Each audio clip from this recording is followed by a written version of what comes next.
Hello! Hello!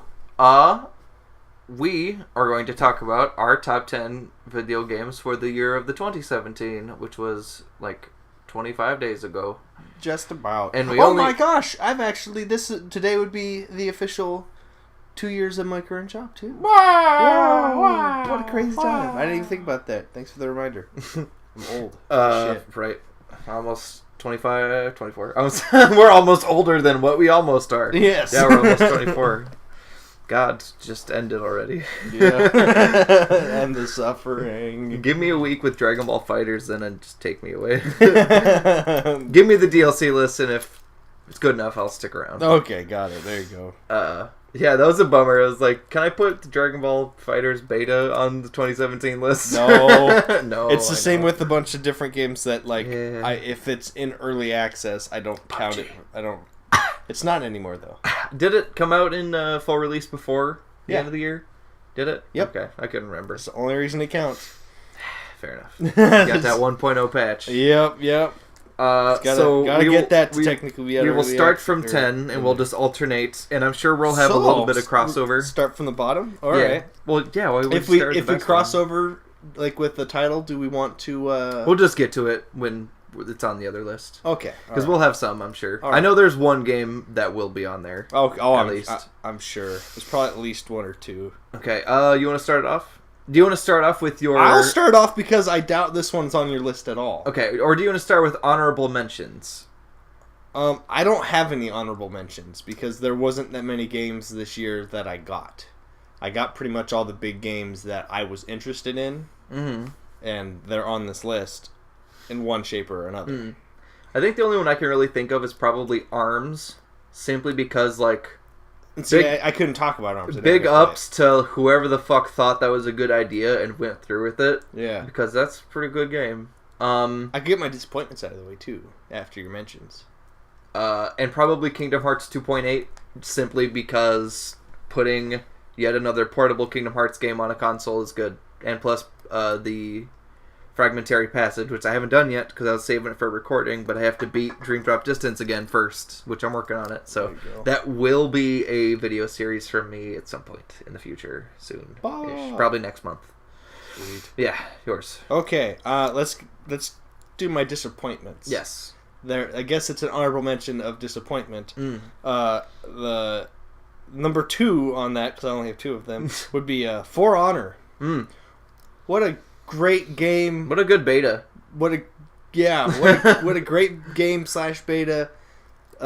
Terrible gaming community and poor implement into a lot of game modes and stuff. You know, it was a good try. Yeah, that was a bummer. It had really good gameplay. Yeah, really good gameplay, good potential. I enjoyed the single player. It was super fun playing against people 1-on-1. That's a solid mode. That's about it. That was about it. The rest of it was teammates. My English is terrible today. Yeah. Holy shit. Yeah. Team fights quickly turned into just Gank Fest. Yeah, Gank Fest, and then also just 3v1. Yeah. And then getting that big solo power up, killing 2 guys, one runs away, it burns out, he gets revived, and then you just rinse and repeat for like 20 minutes. Yeah, you know, it's one thing when you go like, oh, but no, it doesn't work in this formula. Yeah. You know, it's possible. It just really don't work in the kind of formula. That was a bummer. It was a good try. Next, number 1 on disappointments for 2017. Things I was really hopeful for and rooted for. Mass Effect Andromeda. Bioshock Infinite Part 2. Yeah. Where it's just not the right team of people. Yeah. And not the game they wanted to make. Not the right team, not the right game. It was a good attempt, but was it? Here's I'll Infinite. I think it's still a good game, but looking at Andromeda, it's like, what the fuck was this supposed to be? But that's what I was getting at. EA fucked up a lot of shit. There's a lot of things that went wrong. You know, didn't even finish the game. The game never even got finished being built, and then, look at this cool new sci-fi game. Oh, look at all these assets you just ripped from Andromeda and pointed in there with the new coat of paint. Did you finish Andromeda? No. I did not. I mean, despite the hacking attempt, but... Despite the hacking attempt, no. I mean, it was one of those... They didn't ruin my progress at all with that. Oh, okay. But when I went back to play some more of it, gameplay was fun. That's about it. That's not what you want from Mass Effect, though. You know, when you thought Mass Effect 3 couldn't have killed the series harder, they come out with a new game that definitively buried the series. Buried it. No. EA and... I mean, old BioWare, I don't think there's anyone still a part of that team. They're all gone. Yeah. You know, they all left after 2. Yeah, you know, that company's gone. Yeah. New BioWare. Being people, under EA, if you're listening to the doom for you, though. Yeah. Like, you're part of that new thing, BioWare. You guys get out of there. Wow. Oh, geez, I should turn off that. You should. I should also silence my phone. Yeah. Gotta silence my top 10 list. Yeah, pretty much. It's too loud. But, yeah, that was that. Okay. So you want me to kick off the list? Yeah, might as well. All right. Number 10 on mine would be XCOM's standalone DLC deal, War of the Chosen. I was expecting that. Yeah. I was expecting that higher on the list, but... Here's the reason why it's not higher on the list.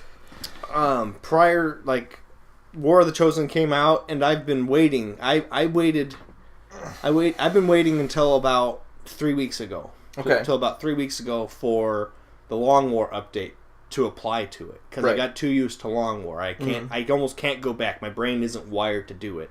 I have gone back. I'm not nearly as good as the game as I fucking should be because I'm wired for Long War now. It's made it significantly harder for me to play. And so it's one of those things it's not like it's a completely brand new game. You know, it's one of those, they just add a ton of new features that are freaking super rad, some new classes that are real awesome, and really, it's a really nice game. Because there's so many new features and new things in there that new ways to suffer horribly. Yeah, and just new things that I wasn't expecting to be in there. So it was one of those. I'm like, yes, this is awesome. This is really refreshing. You know, it's like Street Fighter 4 just jumping to Ultra. It was that kind of jump. I was expecting a super jump, but I got an Ultra jump, and I'm like, woo! So you know, real nice. But you know that's about it. That's why it's not very high. XCOM 2 plus Ultra. Yeah, that's more or less what it is. It's not like, that's why it's not way up there, because it's not, XCOM 2 is not brand new. That's a 2015 game, I think, or early 2016. I don't Early remember. 2016, I think. So it was one of those, you know, it's kind of hard to be like, it's on there 2 years ago. Yeah, it is, but I mean, when it's a major content update, that's like, that was the thing. Fine. Because that's the reason why I have a double-sided one in my list, is because one's a content update. Technically, I have another one that's kind of in there. It's not really a content update; it's a bundle. Gotcha. But you know, we'll get to that. But so no, it was great. It's a nice refresher. Word. What's your number 10? My number 10 is Cuphead. Cuphead. Okay. It's ironic. I'm just gonna say it now because we'll talk about it in tandem. It's my number 9. Oh, okay. So Cuphead. So Cuphead. Yeah, it's so fucking hard. I've only got up to the King Dice fight simply because I'm not that far. Okay. It's not quite what you expect, and it's something that I didn't have a lot of time for at the moment, and when I got to it I was like, okay, oh, this is neat. Oh, this is gonna take forever. Man, fuck this. And I just haven't played it since. Yeah. And that was like a week ago. Yeah, no, I haven't played it for a few weeks. Yeah, I love that art style and all the music's great. Yeah, just every design element about it. It's just so fucking hard. And playing a bunch of the flying stages and then having to go back to a running stage, I was like, I can't do this. Yeah. Because that's what happened. I had 2 or 3 flying stages back to back, and I was like, man, alright, I totally got this. And the Calamari fight, it's the guy with the octopus hair. Yeah. That was the last one I did. And I beat it on the second try. And I was like, cool. Yeah. I got this. And then it was the King Dice running stage. And I was like, I can't do this. I have to rewire my brain. Yeah. Yeah, really, really cool. It's just so low simply because it's just so fucking hard that it's frustrating, and it's less fun by yourself. Which is that's why it's not higher in my cases. It's one of those, playing it on my own, it's not nearly as fun with playing with someone. But also just the swan song fun. Of hey, indie guys, you can totally do it and succeed. Shovel Knight in Undertale, just Make a good fucking video game and people will buy it. Yeah. That's the moral of the story. Yeah, it might take some time, but make it good. Make a good video game and people will pay. Try to cut your corners. You know, people will pay for it. Don't Mass Effect Andromeda your video game. Yeah, don't do that. People will buy that too because they thought it'd be cool, but don't do that. Okay. Anything you need to say about Cuphead? Not really. I mean, you covered all the points there. It's one of those. I love the throwback. The nostalgia feel of the childhood we didn't even have because it was someone else's. But it was something we could still appreciate. Nice fresh paint. Appreciate the work that went in. Yeah, no, they did great.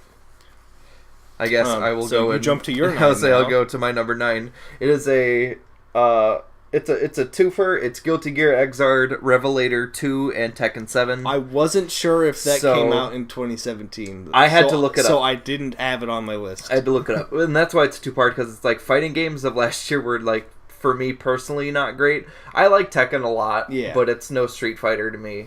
It's no Dragon Ball Fighters to me. Like, I will always buy the new Tekken, but I won't continue playing it as much as I do Street Fighter. Yeah. And Guilty Gear Xrd Rev 2 is simply because I just love Guilty Gear a lot. Like, I'm not the best at it, but also all of that style that, like, made Guilty Gear Xrd stand out so much is being poured directly into Dragon Ball Fighters, and it's really showing. So, like, Guilty Gear's always been a cool series, so it's great. Yeah. But, and then plus it's, like, pairing the two fighting games. Because Injustice 2 was, like, pretty good, but it's not a great fighting game per se. But yeah, I think pairing those two together is like fair enough. Tekken 7 doesn't have a ton of content. The story mode is a bit bonkers, and it's really short. But its gameplay is fantastic. But yeah, Xr's as just a series as a whole, I guess. But Revelator 2 added just more extra shit. Yeah, and it counts. Fuck you, I don't care. It added bike end and this weird ninja called Answer, so that's good enough. There you go. No bike end, no bike end. Thumbs up. Good job. Good fend. English. Okay. Good. I can't even say the word anymore. Fuck. Number 8. Number 8 for me is the Zero Escape Nonary Games combo pack. Fuck, boy, have I avoided that. Yeah, you need to stop. I'm not trying to either. It's just every time I'm like, oh, cool. And then I put it down. I'm like, oh, wait for it to go on sale. And then one of the games will go on sale. I'm like, but I want the full package. Yeah. And then I'm torn between what to buy it on. Because I want to buy it on Vita. But you have it on access on your want PC. It on Vita, I get that, but you can play it right now. I can buy it on my Vita. You can play it right now. But so the Zero Escape series it was something that I stumbled into backwards. They didn't have the Nonary games, or 999, and I can no longer remember what the other one is. They didn't have the first 2 games on PC. Virtue's Last Reward? Virtue's Last Reward, yes. They didn't have that on PC when I discovered the series for myself. So I played Zero Time Dilemma and was like, oh my god, this is amazing. And I've been waiting for this to come out onto PC, and here it is. And so I was like, yeah, playing it, super fun. Nice little puzzle games, good stories. I love them. You'll notice a theme as we go forward. That's Atlas, right? Yeah. No, Spike Chunsoft. Spike Chunsoft. Okay. Spike Chunsoft. Just a lot of their art looks like the Persona team. Yeah, well, like so between them and Atlas, like they've got. I'm sure that they've worked together on like some projects. Like there's similar staff. They've got a similar mindset. But I mean, like on story who published writing. it? Spike Chunsoft. Oh, okay. Yeah. But I'm just saying, as far as like their. The staff that's been on them, there's got to be some freaking correlation there because they both have excellent writing, good style. The art styles for them are very different, but that's who cares. I'm thinking of the box art for art. Yeah, who knows? I think it's for Zero Time Dilemma, where it's got like that hunk looking dude on the cover. Yeah. And just that art on there kind of looks like Personas. Yeah, but I think that's if I remember, I think that's that was a DS game, right? Or 3DS? Yeah, it was originally a DS game, and then it's made its way to PC. I've seen them around everywhere. Every time I pick it up, I'm like, I need to get the bundle. Yeah. And I just torn between which to buy it. It's worth it, man. It's worth it. I'm assuming there'll be more of them coming out because now they're up to their third. I imagine the fourth game of the series will come out eventually. Oh, if okay. it's not already out. I've done a lot of research on it lately, actually. But I'm sure it's somewhere. They've got it set up to go. I don't know how they'll do it, but I'm sure it's a thing. So, you're number 8. Nier Automata. Okay. I'm sorry that it's lower on the list. I knew it would be lower on the list because we have striking we have points. talked a couple hours about this game because we both like it, but I fucking adore it. Right. But we'll cover mine later because it's on there. Yeah. So for me, Nier Automata was just my expectations were way too high for me personally. Like I didn't play Nier. I watched Let's Plays and read on the wiki and like read a lot of the background stuff. So I was like, oh cool, yeah, this shit's really neat. I like the lore. And then for Nier Automata, like it did a lot of things that I wasn't really okay with, and there wasn't enough to like keep it grounded, I feel, because the plot it almost should have taken more from the first game than it did. Yeah. Or at least then it led on, because at its core, like 2B as the quote-unquote main character, spoilers, she's fucking boring. Like, as much as I like 2B just as a character design, like, she overall has the least consequential role in the series. Yeah. And it's so weird. And then 9S, I'm not a big fan of. And then A2, who is built up to be the most interesting, gets nothing. So it's like every main character gets no payoff. And in one of the endings, 9S is a fucking idiot and gets them both killed. And then in the other ending, it's a reset and everything is fine. So it's like the best ending is the first ending to me. And then the second ending is fine, but then it just leads into the other two. But it's like... It wasn't quite exactly, but still, gameplay was a blast. Albeit fantastic. A little bit repetitive and somewhat too easy once you get the crazy broken shit later on. But I mean, that's your own fault for using it, I suppose. Soundtrack, immaculate. Like, I cannot contest that soundtrack is amazing. I mean, it's on my fucking top 10. Yeah. Like... Criticisms aside, I still think Automata is a fantastic game, and I would absolutely recommend anyone with a PS4 to get it. Like or PC. Yeah, I forgot. Like controls pretty fucking intuitive for character action. Like you'll figure it out, and then jump into any other character action game like Metal Gear Rising or Bayo, and you'll be like, oh hey, this is where this is from. They actually actually translate. They actually allowed me to play some Bayo. Yeah. If you've ever watched our LP, you realize I had no idea how I was playing Bayo, and now I can actually go back and play Bayo. Like, it's still managed to dig up a lot of feels, and I think the story, like, even taking it at, like, a grain of salt, I think it's still pretty good, and it does play with a lot of themes that I like what does it mean to really be human? Yeah. And that'll keep going for a long time, and well, the answer you seek might not be exactly what you expect. It's still one hell of a ride. Yeah. Put a pin in a lot of that stuff, guys, because when we get to it on my list, you'll hear my biggest contrast, and I'll probably get a little bit more deep into the context that you were just putting on. So keep a memory on that kind of stuff. So yeah, we'll probably my main both go stuff crazy about Nier Automata. Yes, I keep saying automata because I just like how it sounds, but it's I do supposed too. to be But automata. Languages. All right, so this puts us on what, 7? Yeah. Okay, my number 7 is a game you maybe been hearing a lot about lately. You might not have been hearing a lot about lately. Is it that one fucking visual novel that we haven't done anything with yet? Yes. Doki Doki? Yep, it is Doki Doki Literature Club. I can't say a lot about it because you haven't played it. That's the thing, is I've avoided all spoilers about it. And you have to play it. The emotional ride you are going to be taken on is worth it. Whether you're a visual novel fan or not, the best way I can explain it for Garrett's brain to go around. Remember when you told me to play Katawa Shoujo? Yes. And at first I was like real hesitant, and then I got really involved. Yes. It'll be something like that.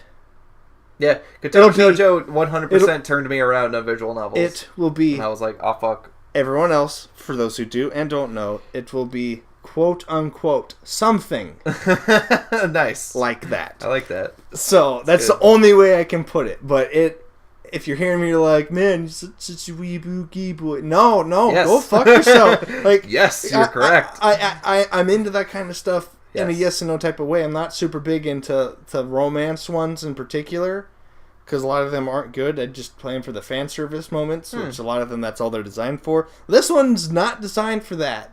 Much like a Tower Shoujo, it's not designed for that. It's right. Might be there, but it's a not the point. reward. No, you'll get a kick out of it. In Katawa Shoujo, sometimes you get it and you're like, I didn't want this. Yes, that's You're exactly. like, oh, I feel bad. Yeah, it'll be a good time though. So go check it Word. out, and it's free. Yeah. That's my favorite. It's free. I think I do have it installed. I just haven't Go given it a run check yet. it Maybe tomorrow, out. because I'll have a whole day off of not playing Dragon Ball Fighters until 11 I want to PM. be here if you're for that for recordings. I want that to be a freaking. We're both actually here and can record. You it do type want to of thing. record it. I do want Okay. to record it. All right, I can Because do that. the raw emotions you'll get from it Mm. are worth capturing Okay. for the rest of our lives. Duly noted. So, your number 7. My number 7 is The Evil Within 2. Okay. That game surprised the fucking shit out of me with how good it was. I'm gonna put this out here. It's not on my list because I didn't play it. Right. It would be had I played it. I mean, technically speaking, I did not get it in 2017. I got it for Christmas, and I beat it like the first But you couple had it. days. Yeah, You were- I beat it this year, but yeah, it's the game of 2017. Yeah. So fuck you. I Yeah. pointed at the microphone. No, Evil Within 2 was something that like I went in just kind of hearing, it's better than the first game. And that's kind of pretty much it. Like, Sean played around with it. He wasn't a big fan. I talked to some other guys like Josh and Jordan. They're like, oh no, it's actually really good. I was like, okay, well, maybe a mixed bag sort of thing here. And like, dude, minute 1 hooked. And I was like, okay, Evil Within 1 started pretty well, so maybe it'll be like the first game where it kind of just shits the bed. No, it doesn't. It just takes you for a ride and doesn't stop. I was really bummed getting towards the end parts, like, man, I'm gonna have to finish this game now.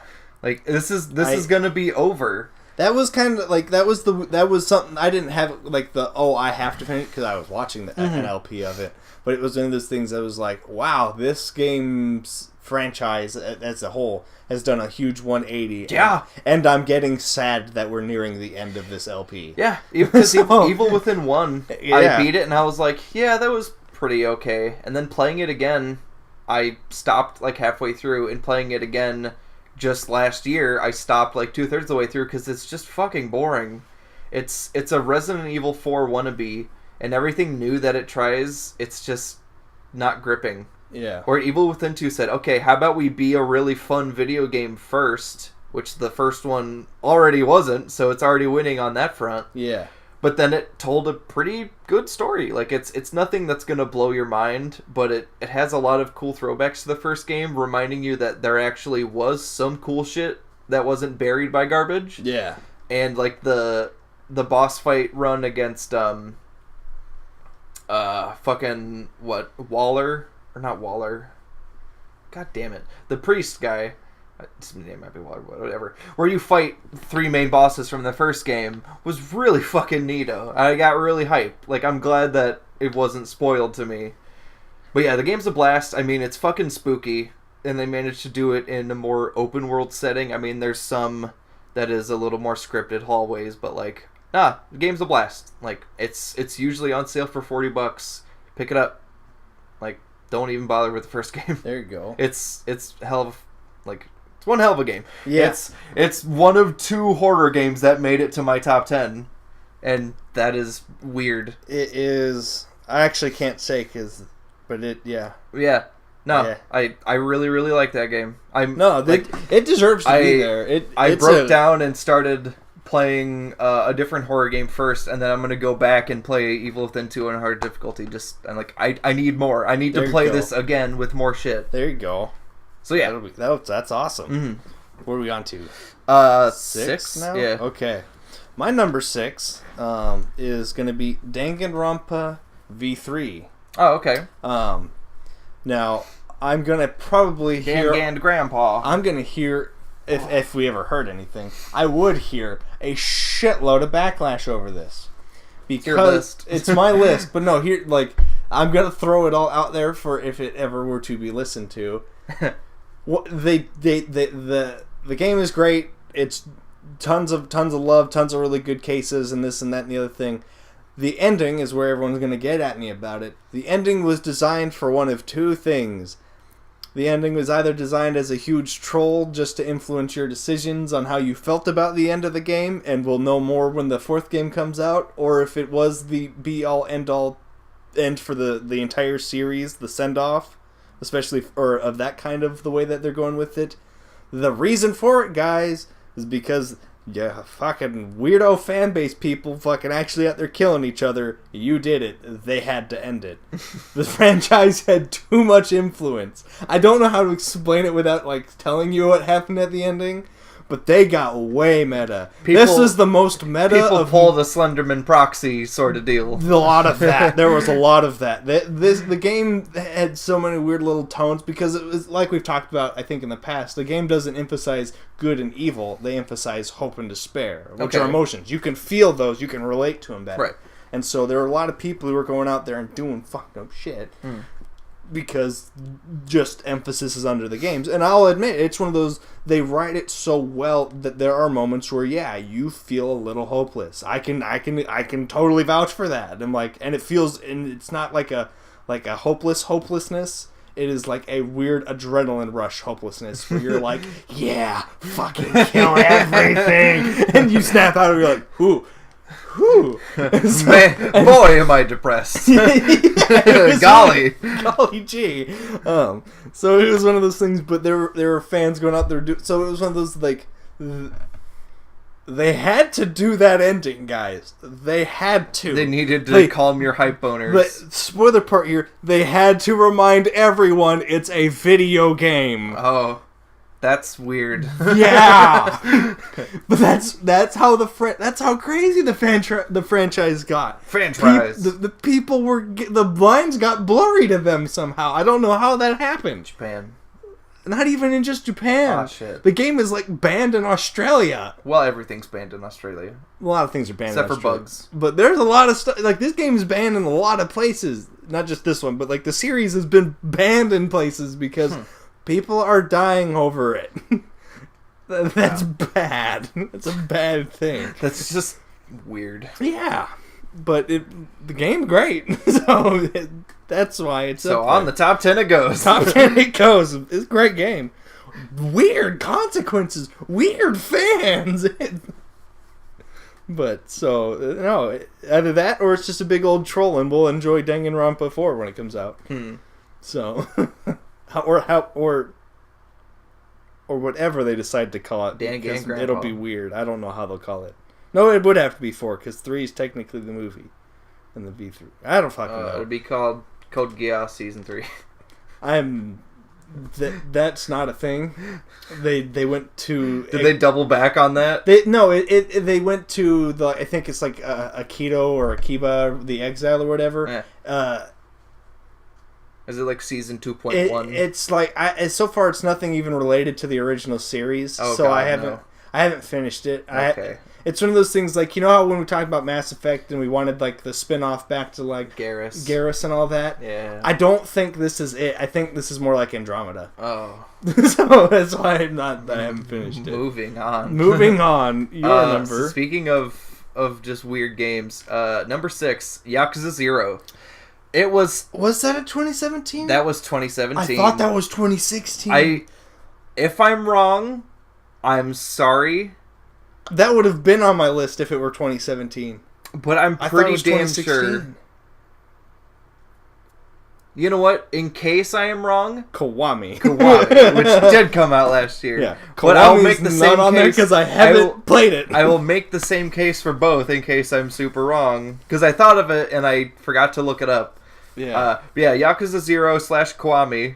In case I'm wrong. Yeah. I love Yakuza. It's so good. So weird and up its own ass because it's like it can go from the hypest like kung fu fighting in the sewers and rippling men throwing off their shirts and like riding bicycles with chains. Yeah, and fucking like getting shot and like super DBZ fighting just taking punches and going flying, and then you're playing a card game with girl beetles, and they're slapping their tits against each other, and they're singing. Suplexing, and they're singing, and you're going to cabaret clubs and karaoke bars, and it's so it hits everything. It is Japan Simulator. Yeah, it hits everything from like, I want a goofy Japanese RPG game now, and it's like, here's the whole series. Like, see you in the next 20 years. Yeah, and it's just perfect. It's very like good. Every single game. Like, I can say this for Zero and Kiwami. Like, stories are awful. Yeah. Like, they're weird and nonsense and all over the place and usually full of plot holes, but it's a lot of Japanese like melodrama of like men crying into the wind, and it's like, in the moment you're like, wow, that's really cool, and then you go to tell someone, you're like, oh god, this is retarded. But like, riddled with cool shit, and still a lot of cool scenes and like great dialogue and voice acting, but yeah. Fuck. These should have been in my honorable mentions because they're not on the list. Okay. I'm not anywhere near even like the first 10% of Man, I Kiwami. gotta find out if fucking. And then I'm pretty sure Zero was 16. It might have because I played through all of Zero now, but I'm pretty sure Zero was 16. Otherwise, I think I would have added it. Well, that's even worse. Shit. That's a 2015 game. Shit. Shit, you're right. Yakuza Kiwami. Best game of 2015 and 2017. There you go. But it got to number 6. Yeah, Kiwami is definitely a 17 I don't game, care. though. Yeah. But yeah, Kiwami, I can say the same case. But the Majima Everywhere system is great. Oh yeah. It is a bummer to have all of your dragon abilities locked behind it, but it's basically story progression anyway. Yeah. Like, because at first, like, oh, I wish I had all my dragon moves, and then, like, halfway through the story, you're like, I have almost all the dragon moves. I went through the first part of Kiwami going like, man, I'm a badass, and then I forgot about, that they're giving me access to everything. And then when the actual game began, and I'm like, oh god, I'm piddly weak, I'm dying, help. You gotta rebuild yourself, son. Yeah, I wasn't prepared for that. It's led to many mistakes. Mm-hmm. Like, lack of health items to progress. I can't think of a lot of other games where a single mechanic sold me on the series so hard with just heat moves. It's so heat good. moves. It's so good. They're so ridiculous, I love dude. it. The only other game that does it that I know of is Bully. Oh, I suppose, yeah, it's a similar mechanic, yeah. Yeah. They're not nearly as finishers, stylish. Yeah. Because I think Kiryu has the same one in Zero and Kiwami. It's the rush heat move after they're stunned. Yeah. Because he's punching them so hard and fast, they lift up into the air. He's like, oh, no. But, like, they're lifting into the air with how hard he's punching them. Oh, God, it's so fucking dumb. It's so good. Yeah, Yakuza Kiwami, shout out to Zero. Shout out to Edition. Zero. Very good. Oh, fuck. All right. We're going to take a step down in, tone, but my number 5 is Total War Warhammer 2. Yeah, I've been seeing you playing a lot of that. I love it. I'm playing a lot of it right now because the new DLC came out, Tomb Kings, but Total Warhammer 2... Toon World. More or less like big edition of Warhammer, or Total War Warhammer 1. On brick. What are you continue? What are you even doing? Talking. But it's a great strategy game. I got introduced to it by my friend Alan. It has since almost overtaken my love for Civ. Damn. Yeah, I know. That's the craziest part. The strategic level of this game is such a blast. I'm not even that good at it, but it's such a blast. I even had a stream last night where we were playing a co-op thing and I lost within the first 20 turns. And you were like, nice. Yeah. Well, fun. I'm also learning that new faction. I'm not very good with them. Oh, gotcha. But, I've been sinking tons and tons of time into it. It is easily probably... I never thought much of the Total War series before, but these games have put it on the map for me. I'll be paying attention as more and more titles from Total War come out, especially the Warhammer stuff, because Warhammer universe is super neat. I don't know if you know much about it, but like total dick. That's fine. So because I always get confused on, is it like Well, Warhammer and then Warhammer 40K are different things. They're the same universe, but one's in the future. But one's 40K's in the future. I know way more about 40K than I do the End Times, which is just the Warhammer series. Yeah. My uncle, who's like around our age, around same birth date, all that fun jazz, who's I'm pretty sure is autistic. Fucking, he can tell me anything I ever want to know about it, and it's fine. I don't think he's played these games. Don't even know if he owns a computer. I don't know. Is he even real? He's real. The answer is yes. The answer of that is very But I yes. still question it. That's fine. You'll never One meet time him. I went over and he was clipping through the walls again. I was like... Wait a minute. Grandpa Miller. But that's my number 5. So, number 5 now to you. Sonic Mania. Okay. No, man. Sonic Mania is great. Like, I can't really convince you because you don't really play platformers, let alone Sonic. Sonic. I've always been like I have the Ego Raptor relevance to Sonic. I don't know. See, the thing is, over time, like, it became fun to hate on Sonic, and I kind of jumped on that bandwagon a few years ago and then realized, like, oh shit, I loved Sonic this whole time. Oh fuck. Well, that's how I feel about it. I don't like their games. I like the characters. Yeah. I don't know. Just growing up, I didn't even own a Genesis, but I had a friend that did, and I think he only had like Sonic 2, but still, like, everywhere I played Sonic 1, 2, and 3, because I was either like, there was a PS2 collection that a friend had that I played a bunch at his house, or maybe it was GameCube, I can't remember. But then I had a PS2 collection for a while, and then I had like a plug and play of the first game, I think. And then just over time, I've been like, fuck. Like, I've liked Sonic this whole time, and just didn't realize it until, like, not too long ago. Or it's unironically, no, I actually like Sonic. I like 2D Sonic, though, that's the difference. 3D Sonic is okay. Like, I did, well, hell, we did, or no, was that just me? Fuck, Time Paradox. That was just you. The Sonic Unleashed was just me. I would have. And that was fun. That was fun, because that game is not great. But there's something about even, like, crappy 3D Sonic that I'm, like, having a lot of fun. But I think because it sucks, because it just harkens back to Sonic Heroes and how much of a disappointment that game is. But there's something about it that I just fucking adore. The soundtrack is pretty good, but fuck. Anyway, Sonic Mania. There you go. Super tight controls, amazing soundtrack, like, fucking perfect. Levels are just super fun. It's like so much, because the first act is pretty much like, yeah, here's like Green Hill Zone. It's fucking Green Hill Zone. Yeah. You know what it is. Then Act 2 of all those stages, like Hydro City, Chemical Plant, they're like, alright, now we're going to do some fucking weird shit. They throw in a bunch of new mechanics, like some new platforming segments, some twists and turns, like in Chemical Plant Zone Act 2. There's a secret boss fight where you play Mean Bean Machine, but it's Puyo Puyo against Eggman, and that's the boss fight, and if you win, you skip the boss fight. I found that by accident, and it was fucking super rad. And it plays a remix of the Mean Bean Machine theme. It's really neat. Went back, got 100% with the Emeralds, did the true ending, it was a lot of fun. The last stage is a fucking bitch, and I hated playing it. But, God, I don't know. There's just so much to be said about a team of, like, 20 like fans that can make a better video game than Sega can in the last 10 years. Yeah. And that's really concerning. Because Sonic Generations is great. That Sonic happens. Mania is a fucking masterpiece.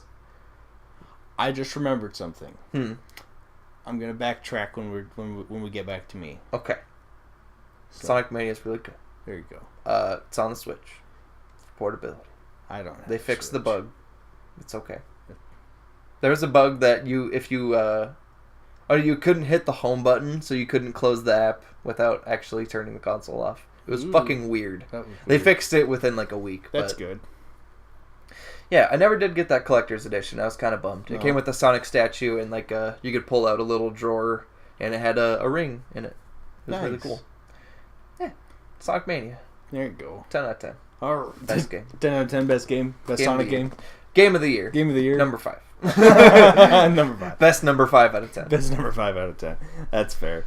I do have an actual honorable mention to go out. Yeah. I don't think I'll ever beat the game because I will never become that good at it. Metal Gear Solid 3. Nello. You remember that? You remember when the best friends did a little playthrough of that? Of what? Nello? No. It was a Kickstarter game. Okay. I put money towards it. Okay. We are in the credits, actually. Ah, fuck. As Galaxy Upper. Not gonna play it, though. No. Ow. I will never be able to beat it. Holy shit, it's hard. It's a freaking multi-plane platformer combat character action game. Holy shit, it's hard. Good honorable mention. Great game. I'm awful at it.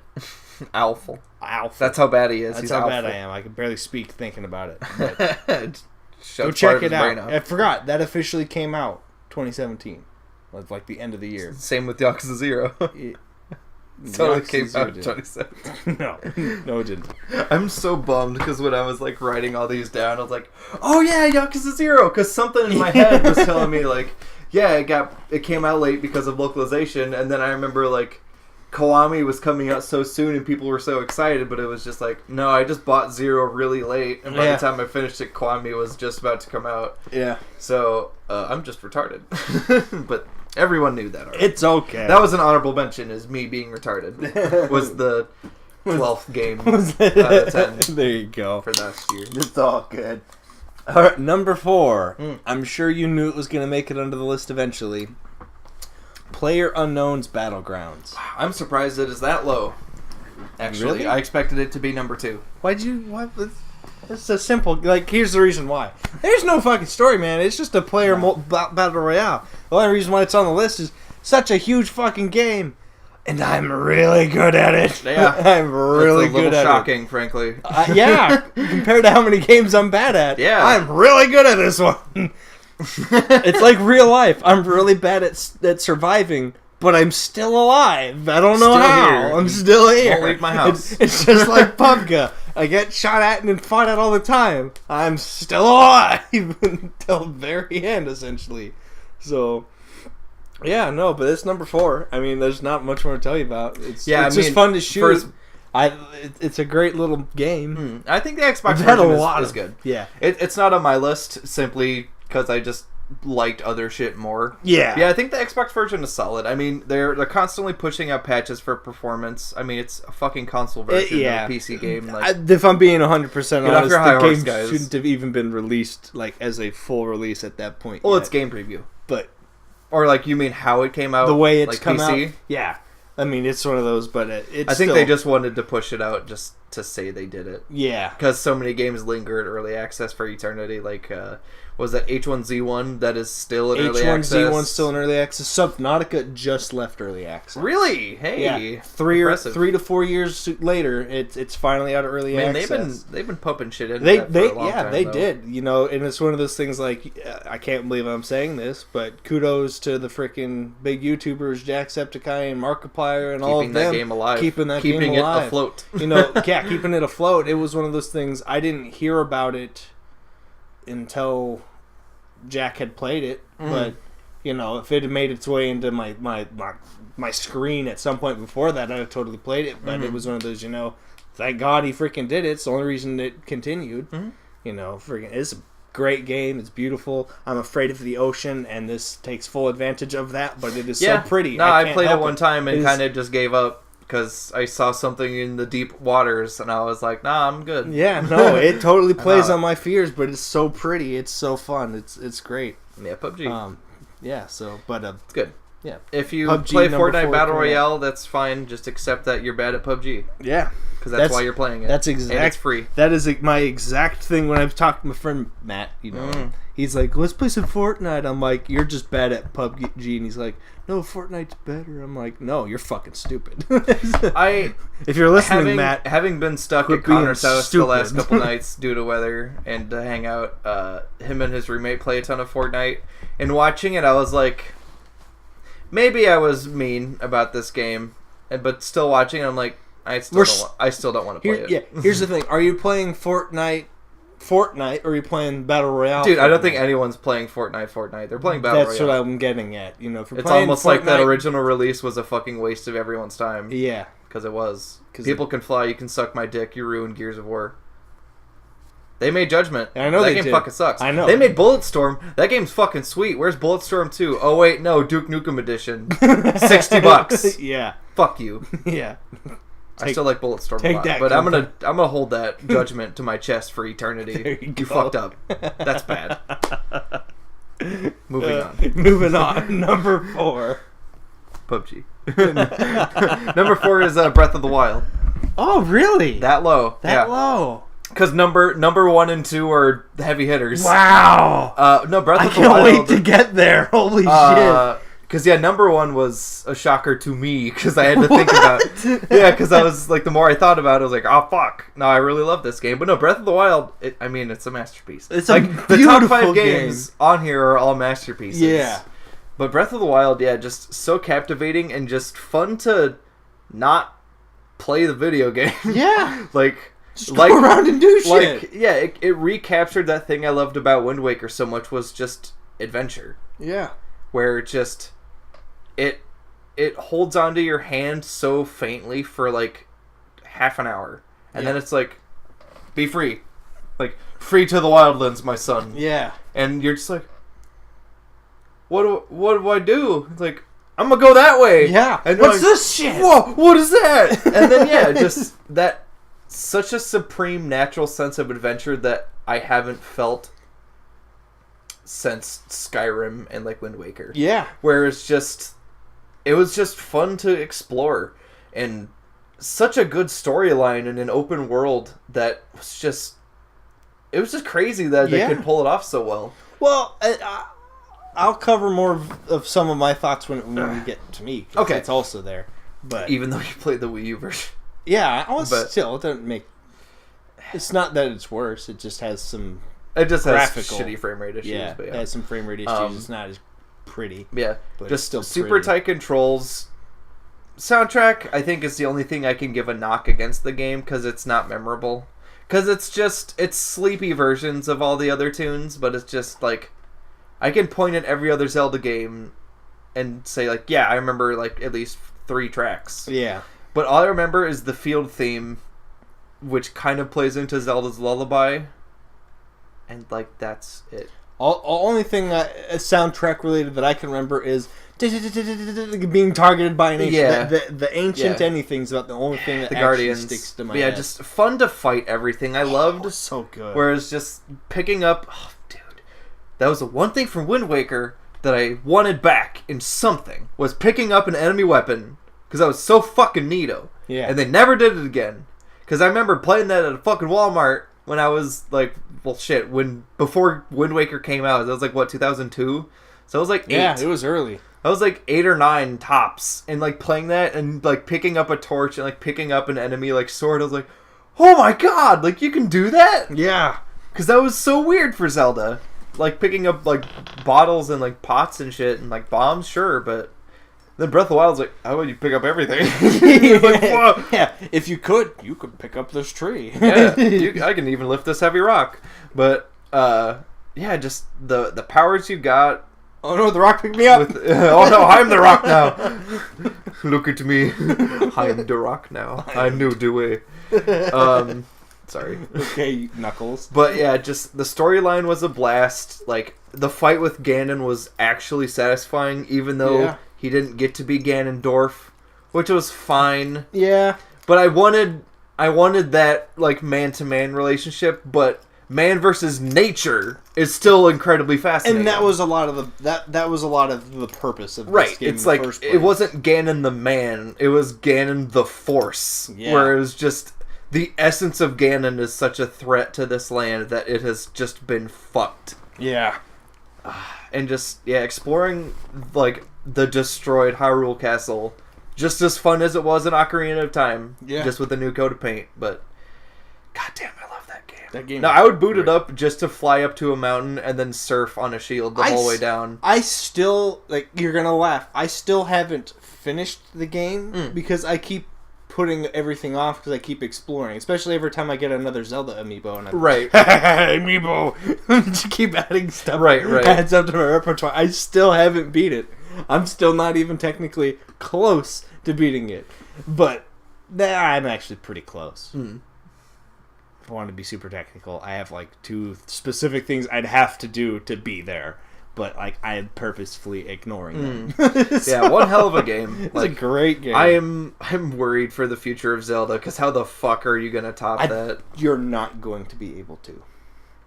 It's not possible. Because the thing that I can say that I'm sure the future of Zelda has in store, especially now that the Hyrule Historia has come out, and they did it with this game, is I think we're going to see more game-to-game connection type series stuff. Because, they did that a little bit with this one. It's one of those, they put a heavy emphasis on like, okay, this is after Twilight Princess.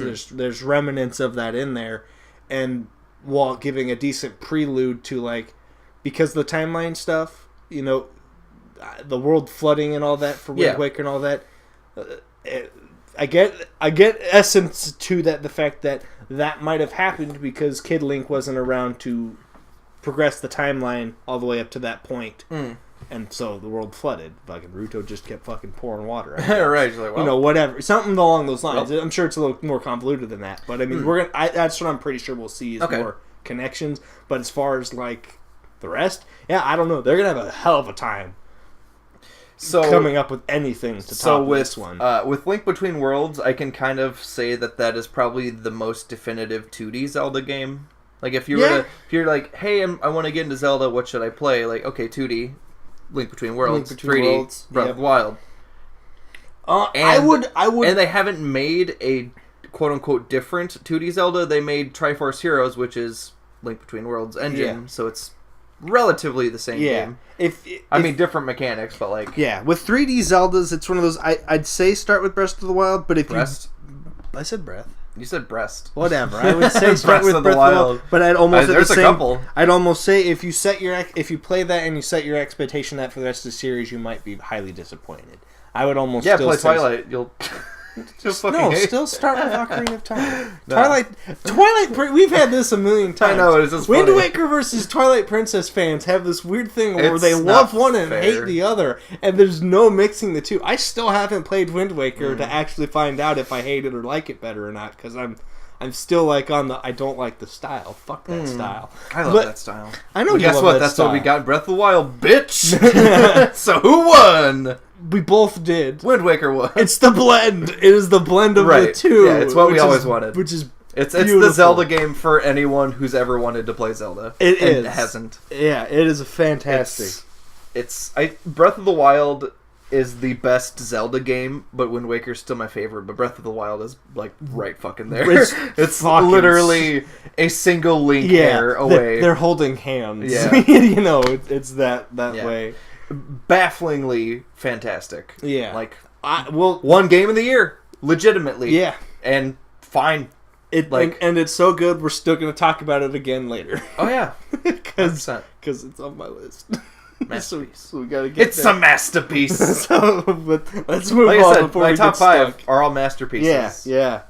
All right. Like, where infinitely are we at? replayable. Where are we at? Should be... Three, yeah. All right. My 3, Resident Evil 7. I finally got around... You did the thing. ...to going through it. Did you beat it? I already... Yeah, I beat it. I mean, I knew how to beat it, too. It's one of those because I watched the LP first stuff because I'm a huge coward. I've dumped so much fucking time. And that was the thing. I am a huge coward. That's why it never came around to, like, oh, I didn't like this or that. No, I'm a coward. I have a really hard time playing spooky games. Even though there's a few of them on my list. There's different types of horror. And this one plays really well into a couple aspects of my horror. I have 2 fears in life that are really bad. It's being consumed by wildlife. Interesting. Including insects, which makes that game really hard. And then weird psychopathic, telepathic, psychic power things like we get from... Psychobilly. From Fear, which, what the fuck's her name... Welcome to the family, son. Does to fucking people. I don't do well with that. That stuff really warps my brain and sends shivers down my spines. Which is why I don't like another evil fucking entity that you will never let me live down. Tom Hanks. Sure. But the game it's such a nice return to Resident Evil. I have not played any of the DLC stuff yet, but I heard Naughty. It's amazing. I was about to say. I've heard not a hero. Is the Resident Evil 6 appealing type of thing where you want your super action? I wouldn't even go. You that want your far. super actiony stuff is what I'm getting at. That's your hyper action. It's RE7 with the ability to punch. Yeah, is all it is, and then End of Zoe is RE7 with the only ability is to punch. I was about to say I watched that one because I didn't know what it was going to be. I thought it was just going to be a game mode. I didn't realize it was a story element, but I watched it. That is beautiful. Totally, we need a spin off of that. So we need RE7 too is what we need. But I haven't done Not a Hero, so I don't know what goes on with that. It's fun. But I mean, it's the not weird, not voice Chris face is weird, but you get over it real fast. But no, it's fun. The final boss is pretty fucking neat. I imagine it's Lucas. Yeah, because he's all that's left. So yeah, it's good to get some closure on the story too. But it's just like cool. Where are we gonna go after this? Because I don't know, RE7 is really fucking good. Yeah, no, it's great. I'm sure you're gonna have a lot more to talk about because I'm sure it's on your list. So we'll still up there. We will talk more about it when we get to that. There. So what's your number 3? My number 3 is Super Mario Odyssey. This was painful. My top 3 made me very upset to have to order these. But Super Mario Odyssey. I haven't played Odyssey, so. I think it's on the. I think it's on Shit the Man Switch, Damn. Yeah. Yeah. Shit Man Damn. My love for Mario is something that I don't think could ever possibly diminish unless Nintendo sent a man dressed as Mario to like curb stomp me into a coma.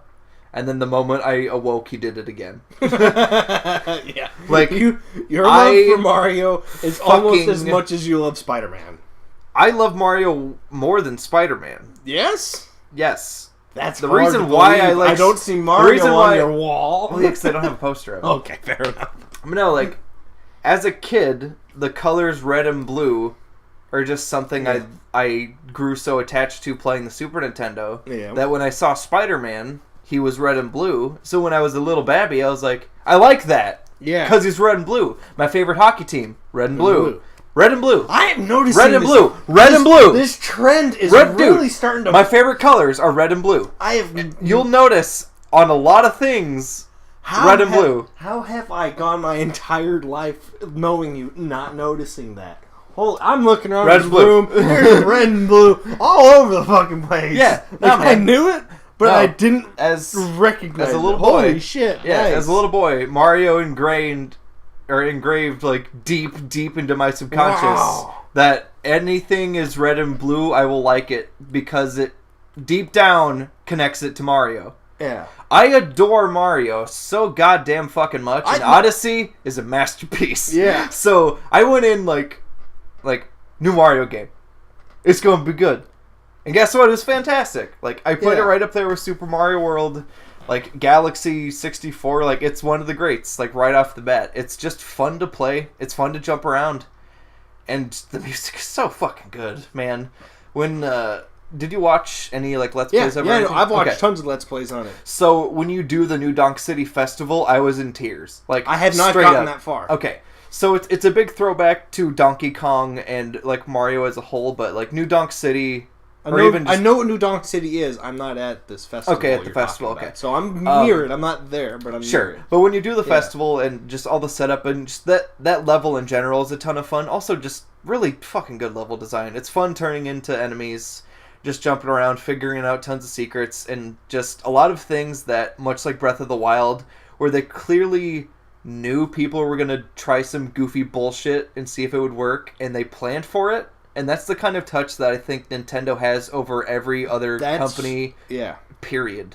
Because they know they're fan aware. They hire fans.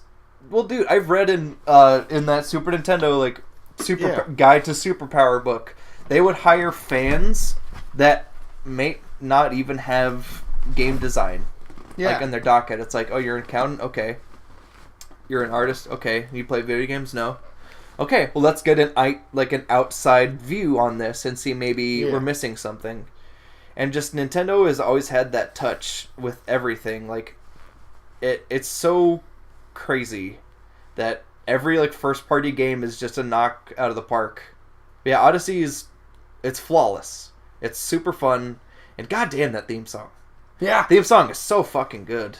It makes me cry a little bit every time. Yeah. Yeah, man, because it touches deep down. That's fair. Because like, it's because I can understand. Like, it's one of those like I don't know how I never noticed it, but it's the same with me and Zelda, man. Favorite color's green. Yeah, it's my fucking little green boy in a tunic, man. Little green boy. Look at that. Yeah. My next favorite colors are red are red and blue respectively, and that's the fucking order you get them gems in. You know, like I get that feeling.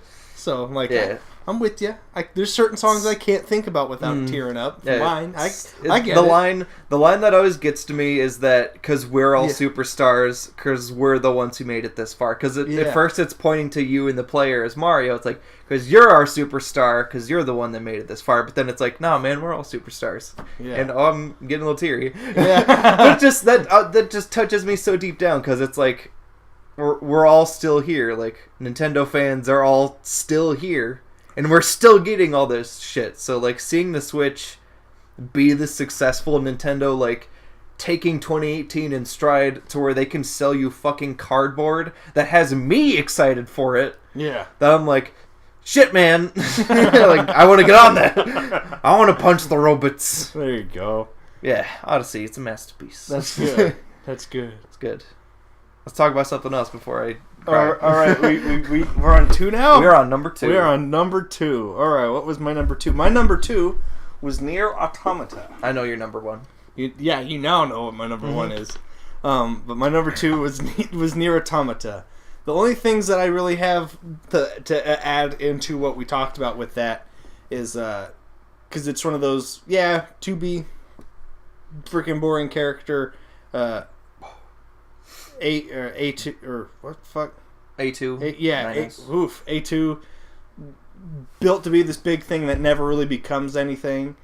It was for me the story was more about 9S. Like that was the thing. It was like when it came down to it, and I really analyzed everything because that's what made it finally like click and grow for me was like story is of 9S, and it maybe for me the reason I think I like it so much more is because I can really, really relate to a lot of themes with that character. You know, just through progression. Not so much at the end game because I've never really gone insane and murderous and all that other fun jazz. That other fun jazz. All that other fun jazz that he has going on. But you know, it was one of those things like it's an incredible game. It's a game style that I was never really familiar with is very obvious with like Bayonetta, so it was one of those things that brought me into a genre that I loved. I mean, granted, you know, I can't think of the studio. I wasn't surprised. Platinum, yeah. You know, not surprised that Platinum would do a great job, and etc. Great soundtrack, and then while the endings definitely still left something kind of like I think a lot of that was because it's one of those, a lot of the lower themes in there and stuff, they're sad. They wanted to end on a happy note, etc. But that goddamn freaking ending cycle. Yeah. That still, like, that song playing in my head. I can't play Final Fantasy 17 and have that song come on the fucking radio. I'll start crying. I will start crying. I'm already tearing up. Fight it. Alright. But, like, come on, man. That was one of those things, like, I spent so long trying to do it without ever calling for help because I just wanted to be able to say I could do it, and I couldn't.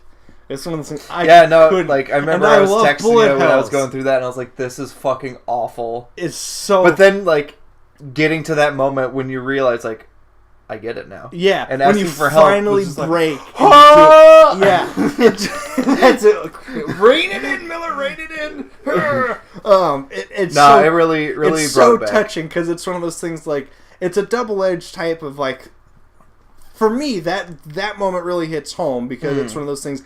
I don't ask for help about anything. It's true. I fucking go out of my way not to ask for help. That is also true. I live in squalor because I refuse to ask for help.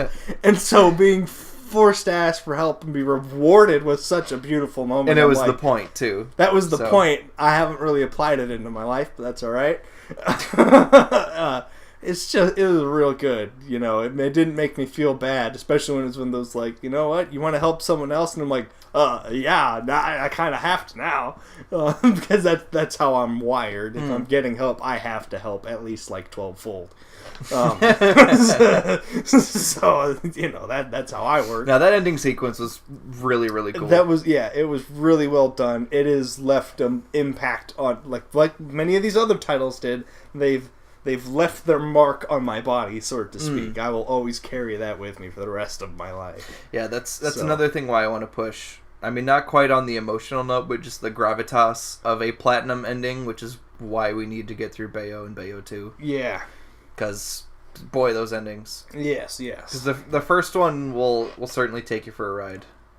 Yeah, I mean, not to say that it was simply Platinum's doing for Nier Automata, but, like, nah, those endings, like, really crushed it. Yeah. The true ending path and having, like, again, spoilers, having to go back through and erase your endings, but under a different context this time. Yeah. Was, it was neat. And painful. Very painful. Because I'm probably never going to play through that. I don't know. I say that, but I totally will. I'm going through it again right now to get probably a complete completionist run. Mm-hmm. And once I've done that completionist run, I will end up deleting my save again, and I'll probably never touch the game. Because I never did the proper Emil side quest, so I never got like the lunar tier, which is something I really wanted to do. But I have the lunar tier. I know. I did that in my first run. I know. Yeah, but you don't have the cool PS4 fucking menu, bitch. Yeah, I know. That bunker theme, though. That bunker theme is a very good theme. I think that's my favorite song from the game. That soundtrack, I listen to it probably at least a part of it like every other day. There are songs in there like I got a playlist on my phone anymore because there's like certain songs that I'm like, this is like my theme song, and at least 4 songs from Nier is on that list. And there's not a lot of things that are on that list. There's like maybe 12 songs that I'm like, play these at my funeral because they're my theme. So, and there's like 4 of them, so it's like, damn, that's really good. Really good soundtrack. This is the theme of Austin's Dead. It's just the Groose theme. This is the theme of Bumble King. Bumble King. I am a bumbling king. Fumble around in my life. I was gonna just leave that hang. Just let you wallow in your self-realization. So I'm gonna say my number 2 and your number 1. Persona 5. Persona 5 didn't come out in 2016 or 17. What? Yeah. Did it really not? No. Did I also fuck that up? Oh shit. Yeah, because I did the same thing, but it didn't. It's not a 2017 game. Oh god, did I do that again? Yeah. There's no way. Persona 5, I'm going to show you right now. Fuck. Otherwise it would have. I did the same thing because that was the first thing I added onto my list. Man, what the fuck is your number 1 then? I'm trying to find the fucking thing that shows the thing. Just release date. God damn. How did I do that twice? I don't know. Is my perception of time that bad? I mean, yes, but like... I think you got that bad. Why can't I fucking get it to pull up? Yeah, release date was September 2016. Oh, September, that's why. Balls! Yeah. Man, I do not remember having played that. Yeah. Oh, I know why. Because I played it in 2017. That was the reason. Yeah. Same thing with Yakuza 0, where I kept seeing it, and then it was the one day I broke down and just bought it. Because that was the thing, like, I couldn't remember having played Persona 5, like, and it being Christmas time. Because here's the thing, because I can tell you exactly what happened. In my case, I didn't have enough money to buy the Persona 5 right away, but I pre-ordered the game, and it sat there, and I kept going, I need to get the console. I don't have money for it. And I eventually caved, and I fucking went into bankruptcy for like a little bit. Not technically bankruptcy, but I was close enough. I was fucking negative money for a Basically long time. Bankruptcy. I'm still technically paying for it. That's how bad the decision was. But it was one of those things. I don't know why you didn't get it right away, but I think I also don't know why. I think you didn't because I think you originally were going to wait for me to get it at the same time. Probably. And then we didn't get started onto it until early end of the year. We didn't start until like Well, February. I'm going to break the rules anyway, because it was my top 2 game of last year. Because that seems to be the list. If it was the top 10 of games that I played in 2017... Oh, this whole list would be very different, man. list. This would be a very different Because they would be, like, I don't know, I have Street Fighter 5, and then, like, Overwatch at number 9. And then it'd just basically be RE7 up to number 1. Yeah. So how about Persona 5? Best game of... Let's talk about Persona 5. Let's talk about it anyway. Because nobody's listening this far. So yeah, Persona 5. I fucking love this. Mistakes so nice, I made it twice. This is amazing. Because I have absolutely no fucking problem talking about Persona for the next 2 hours. Let's talk about Persona 5, I guess. I don't know, I'm like too embarrassed now to continue. Oh, shit. Alright, let's talk about Persona 5. So, next year, Garrett's got to fact check. No, next year I'm going to say Persona 4. Because it'll be a game I played next year. You'll have it right next year because there's a Persona game coming out this year. Yeah, shit. So we'll have it right. No, I'll just say Persona 4 again. It'll be funny. Fair enough. Yeah, just hot on the heels of me wanting to desperately play Persona 4 again, because I mentioned the story before, but I played it on normal, I sucked at it, I got all the way to the end, way too low of a level because I dicked around too much, upgrading social links, couldn't beat it, got stuck, haven't replayed it since, which sucks because I love Persona 4 a lot. Persona 5 comes around, I decided to be smart, because I'm dumb, and I picked easy so I could just play through the whole game. It was the right choice. I played normal. Yeah, it's fine. Whatever. I didn't get nearly as many social links as him, though. Yeah. So, goddamn, masterpiece.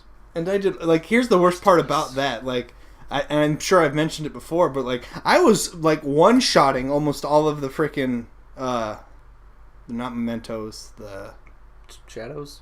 No, the locations. Mementos is the big city one. The palace? All the palaces. I was one-shotting all the palaces. Yeah, that baffled me. But I was playing it like Persona 4, where your progression was not, like, finite. Yeah. It was a roguelike where the layout changed, and you had to get to a certain floor to save your progress. Yeah. Which in... Well, Mementos, it's like Well, that. Mementos is like that, yeah. But it was also way fucking shorter, and you were fighting just shadows. Yeah. But so I one-shot all of the palaces every time, except for like the last 2 of them. Mm. But when we sat there and talked about freaking social links and stuff, I maybe got like 8 done in the entire game, and you had like all but 3 or something like that. You were really. I got pretty much every. I got every main character except for Haru, which I just didn't put the time into because it was too close, and I wasn't as invested in her as the rest of the cast. Yeah. But I know I got one that you didn't even know about, which was fucking crazy. Yeah. I had that the politician, yeah. That was the first one I maxed out, and you're like, the who? Yeah. Well, because like the first time I went there, I was like, oh, okay, that's probably something. And the second time I went there to go talk to him, he wasn't there, and I was like, oh, okay. And then I forgot until like way later in the game, and I think I hit the level 1 like way too late, and I was like, I'm not gonna even fuck with it.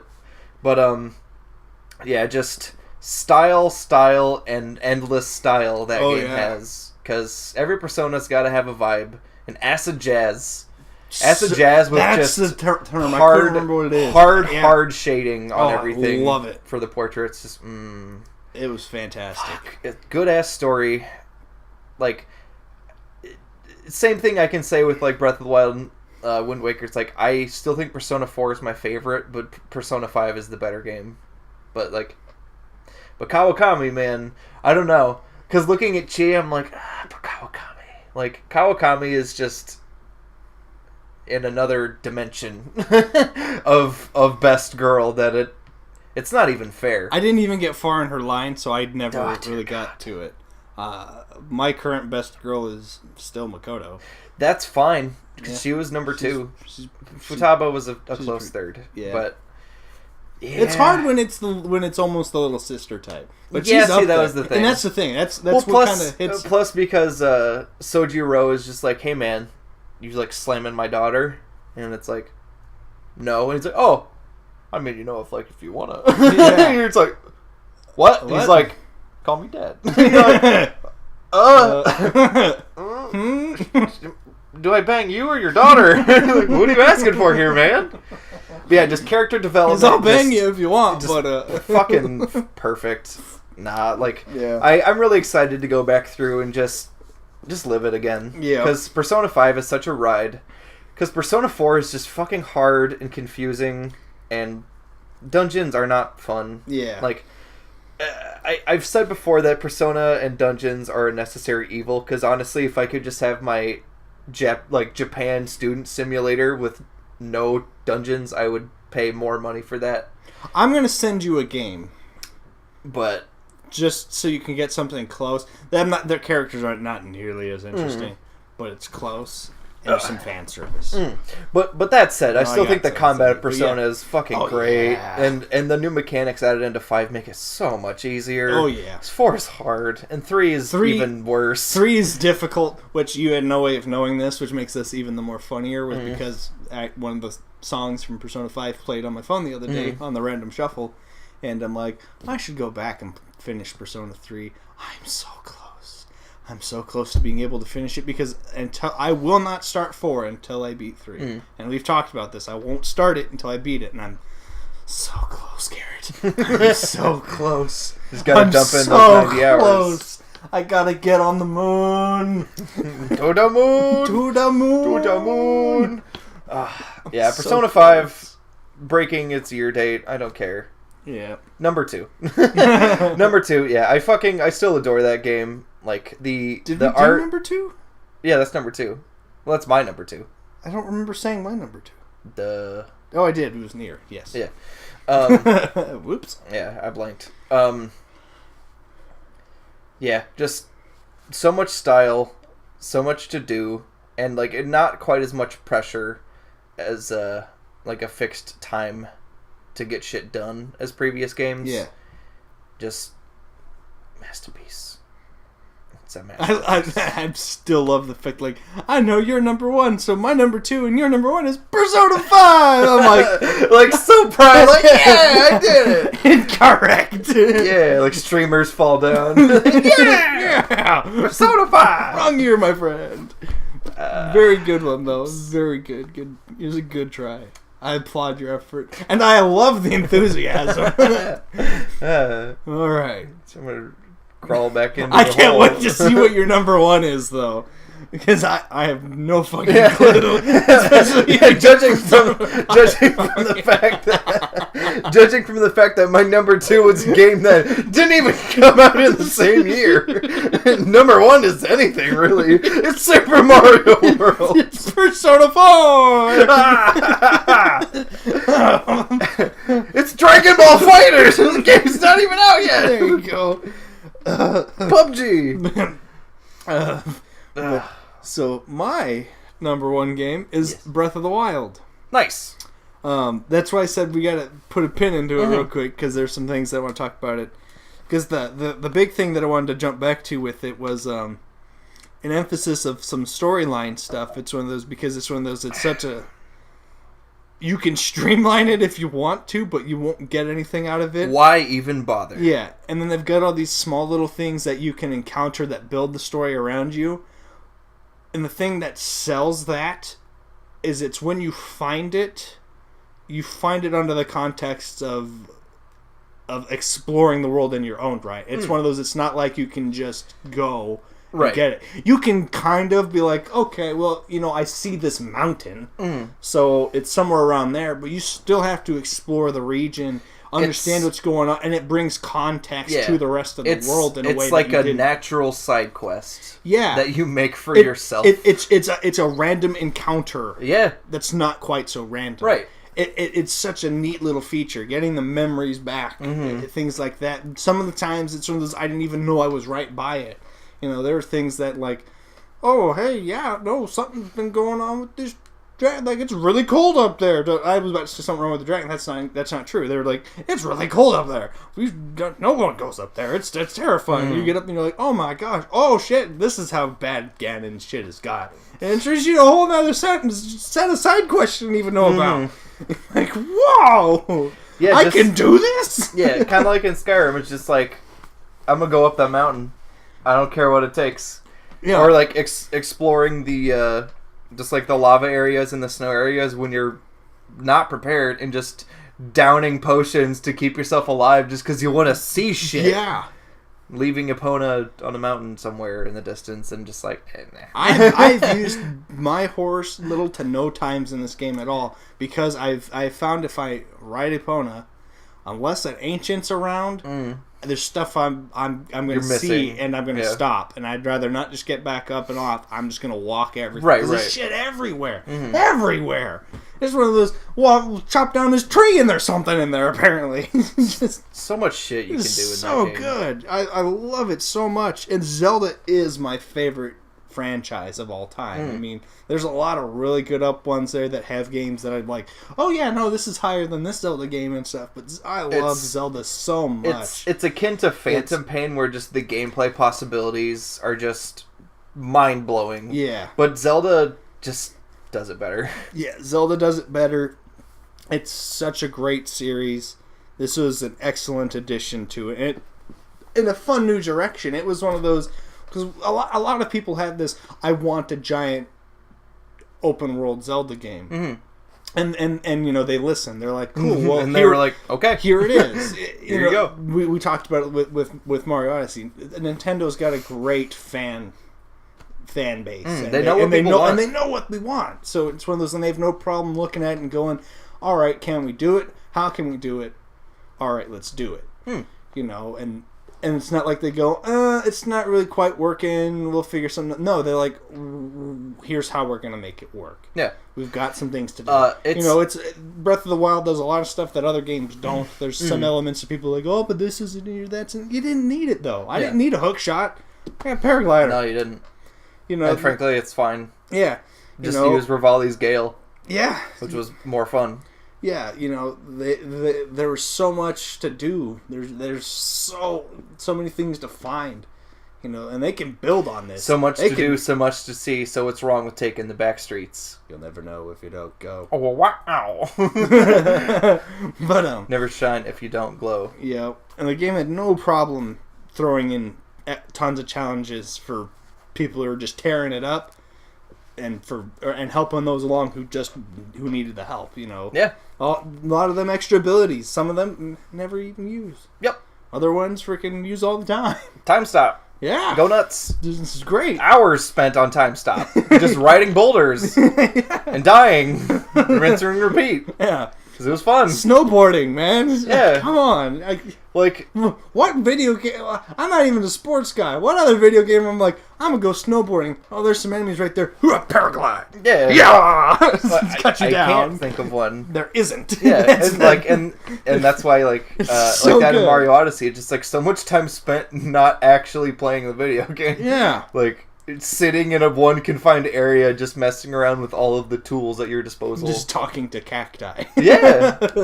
Fuck yeah. Just putting on different outfits and just running around, just creating little stories for yourself and little quests. Like, oh yeah, I'm going to do all this today, or oh, I'm going to go fight this boss and like collect all these items and cook all this weird shit and see what it does. I'm going to go hunting. Oh shit, there's an ancient. I'm being hunted. Yeah. Well, I loved how natural it felt when it's like, it felt like little side quests were happening without the game telling you that they were. Yeah.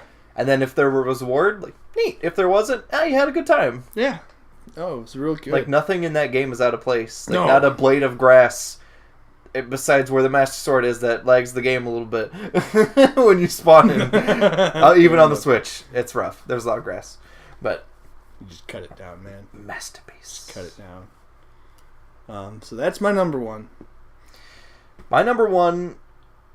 It was tough, because immediately I thought of... Well, Persona 5. But immediately I thought of Mario Odyssey and Breath of the Wild. And I was like, but what is the game that I'm going to keep playing over and over? Resident Evil 7. I had a feeling because Resident it Evil hasn't 7 shown up somewhere. It had to be there is somewhere. One of the greatest. I mean, they're all like my top 10 are all full of like greats and even greatest like of all time. But like RE7 is such a fucking masterpiece. I like can't stop going back to it. That's good. There's something about that game. Just the combat. I like fighting the molded. People say they're boring. As an enemy type, they're boring. I like fighting them. They're fun. Yeah. Like, they're really fun.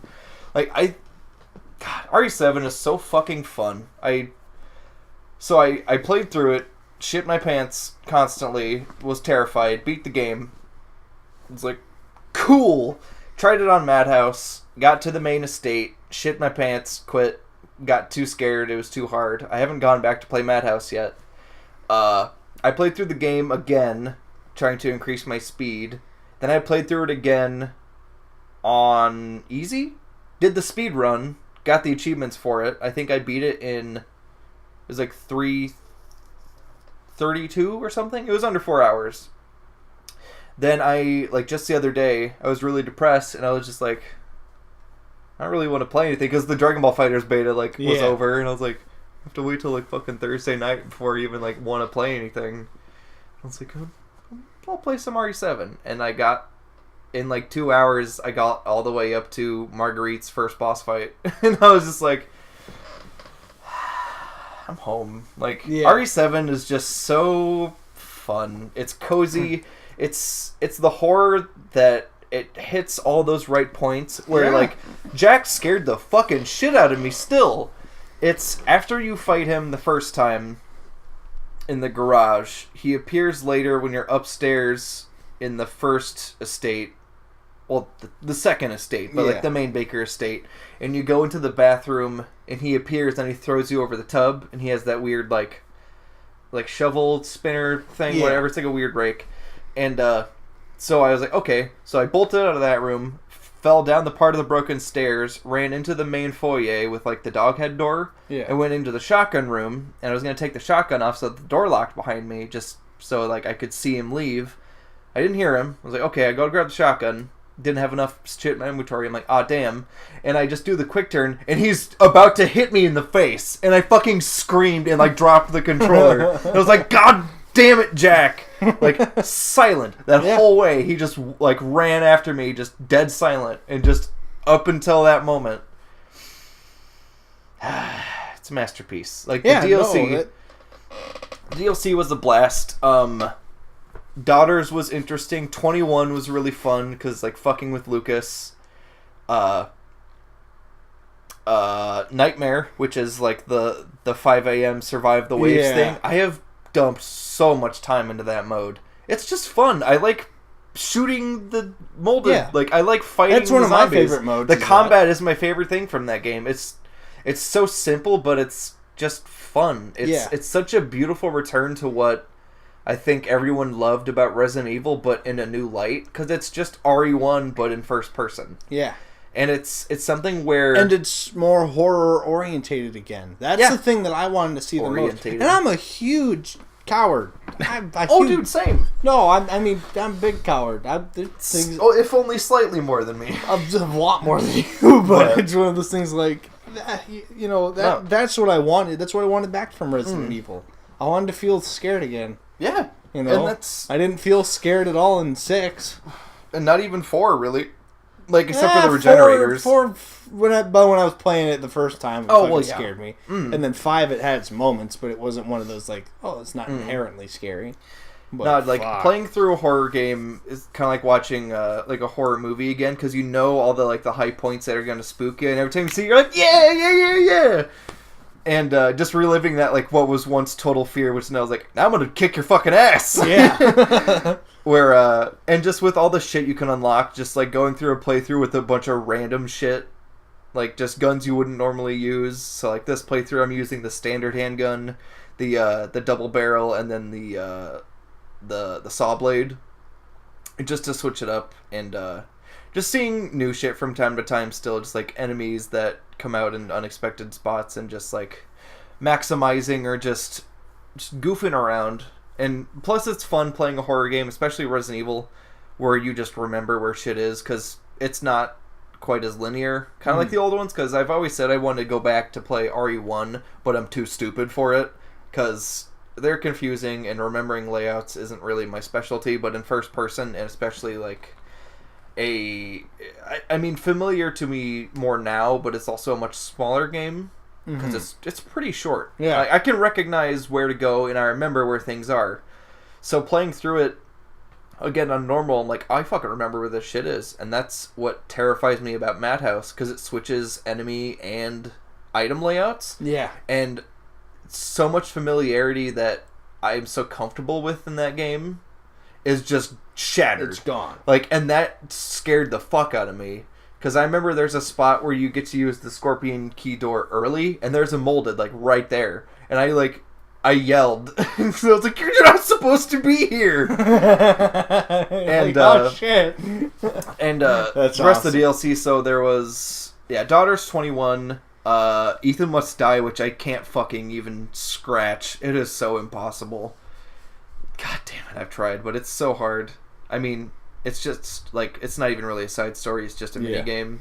Yeah, Nightmare's super fun. I play it a lot. I play it at least, like twice a week. I'll just boot it up and just play a round or two. There you go. And just trying different layouts. Not Hero was a lot of fun.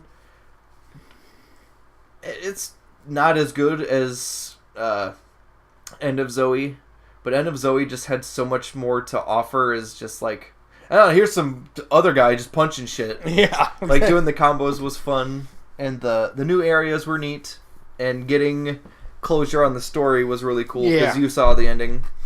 And much like Breath of the Wild and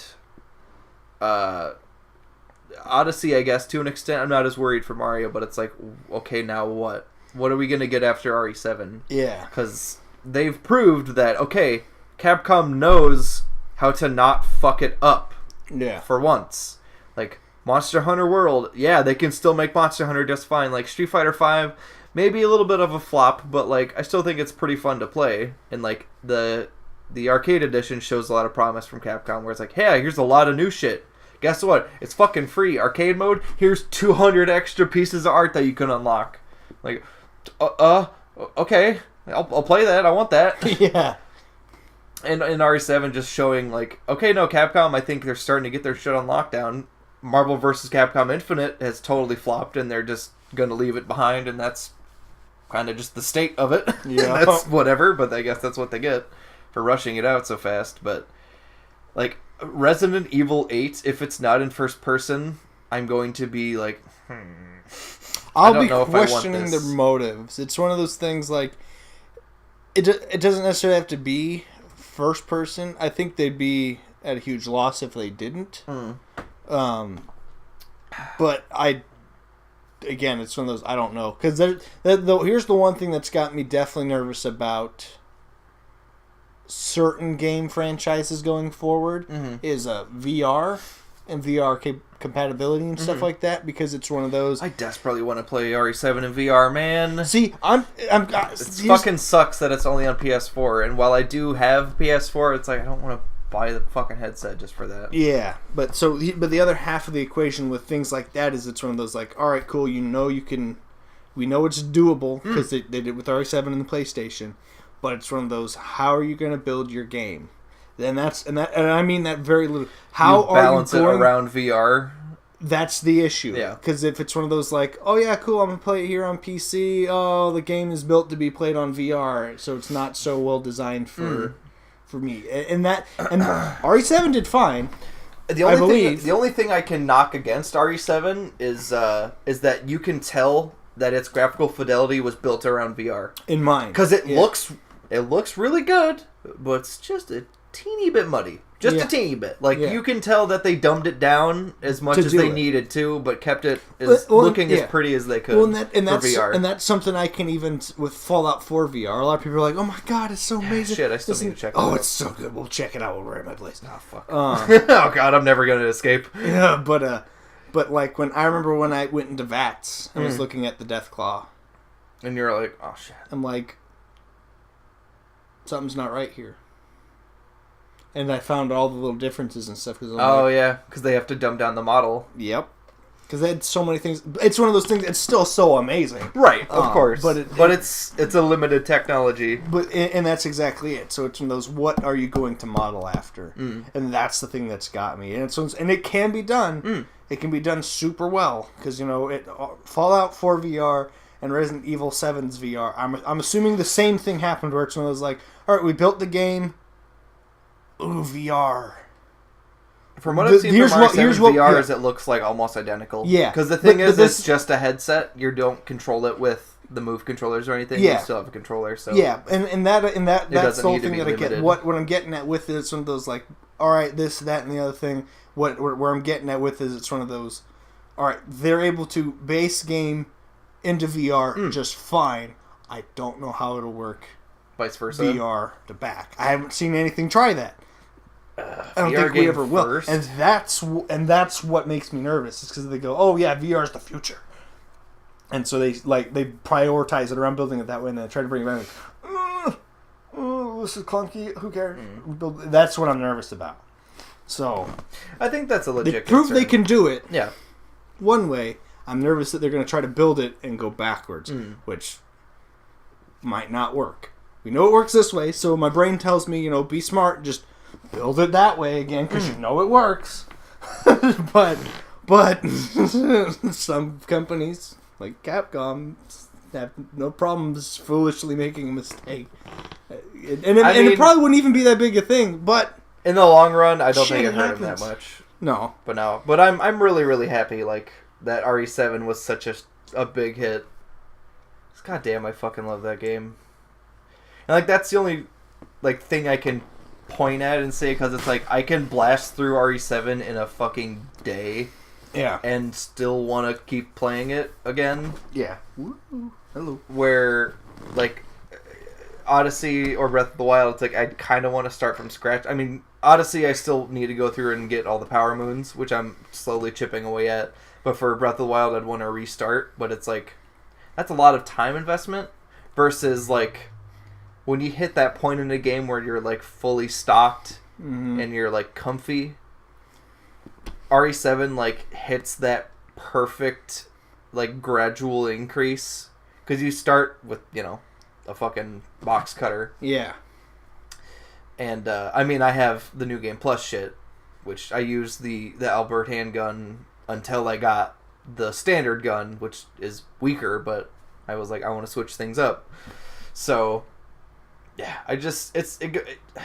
our top 3 basically circle around tools and replayability and giving the player options to make the game as difficult or as easy as they want, and just let us be creative with what is at our disposal. Do you just want to be a huge bitch and run past Marguerite? Damn right I do, because why am I going to fight her when I don't even have the flamethrower? Or I don't know, just those small optimizations you make, and I guess it's something that made that speedrun so fun, is just optimizing everywhere. Because for a horror game, that's also a blast. Because that's breaking it down systematically and just crushing it makes that game just infinitely replayable for me. Yeah, RE7, my game of the year. So really, this was my top 8 because 2 games are technically disqualified. Wrong year. Well, 0 was easily fixed with Kiwami because that did come out this year. And they're more or less the same game, just some different nuances and spots. Right, different Japanese person you're punching. Yeah, same Japanese man throwing the punches. Yep. So. Yep. Same punches being thrown essentially. Mm-hmm. Same heat moves. But that Persona 5 that is the best delivery I've ever real heard. Glad that is on recording. So good. I want you to pause it and go back. It's so good. Oh god, it's so I'll just edit it out of the video. No, I'll just play a robot voice that says NBA 2K18 or some shit. I will punch you. Yeah, I'd also punch me. Sports. So yeah, we'll see you guys next year when I say the wrong game again. You would have a harder time getting a Persona title incorrect on there next year. or for 2018 year. For 2018, I'd just 'cause say there is Persona one. 3 and 5, Dancing Yeah, Star. that's what I'm getting at. Dancing I'm like, Moon. you have a real hard time inserting Persona and being wrong because there is one that comes out. Persona 2, Innocent Sin for the PlayStation 1. Yep, it's true. Hopefully, for the best games of 2018, I can say Kingdom Hearts 3, but that's probably not going to fucking happen. I was about to say they're coming out with that bundle this year, ain't they? Aren't they? Or is that already out? That already out. Okay, that's See, already that was out. one and thing need I to get thought it. about putting on the list, but I technically haven't played the PS4 version of the bundle. I played the PS3 versions and then 2.8, so I was like, yeah, it's I cheating. need to get them and play them. Yeah, well, yeah, now that you can. Now that I can, yeah. You can play through Kingdom Hearts 1. All the way for once. Kingdom Hearts 1. The more... I'm going to cut this fucking video shit. Because I'm not going to rant on here forever. Alright, come on.